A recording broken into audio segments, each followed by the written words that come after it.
ప్రస్తుతం ఏపీలో చిన్నపాటి హాట్ టాపిక్ ఒకటి నడుస్తుంది. వైసీపీ ఎమ్మెల్సీ దువ్వాడ శ్రీనివాస్ అందరికీ తెలిసిన వ్యక్తే. పాపం చాలాసార్లు పవన్ కళ్యాణ్ గారి గురించి ప్రెస్ మీట్లు పెట్టి పర్సనల్ లైఫ్ మీద మాట్లాడినటువంటి వ్యక్తి ఇప్పుడు రాష్ట్రంలోనే సోషల్ మీడియాకి అటు ఎలక్ట్రానిక్ మీడియాకి హాట్ టాపిక్గా మారినటువంటి సందర్భం. ఇప్పుడే కాసేపటి క్రితం ఒక ప్రెస్ మీట్ పెట్టడం జరిగింది.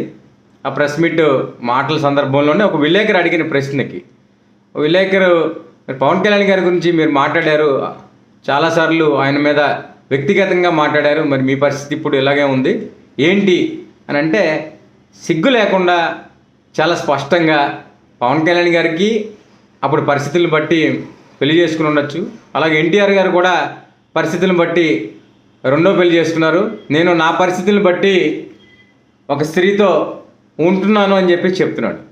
మరి ఇలాంటి నాయకులు అంటే తన దాకా వస్తే పరిస్థితులు సందర్భాలు అన్నీ వస్తాయి, ఎవరి గురించైనా మాట్లాడాలంటే మాత్రం చాలా నెస్సిగ్గుగా ఎవరి పర్సనల్ లైఫ్లోకైనా వెళ్ళిపోయి విచిత్రంగా వంకరగా మాట్లాడడానికి వీళ్ళు రైట్స్ ఉన్నట్టుగా మాట్లాడతారు.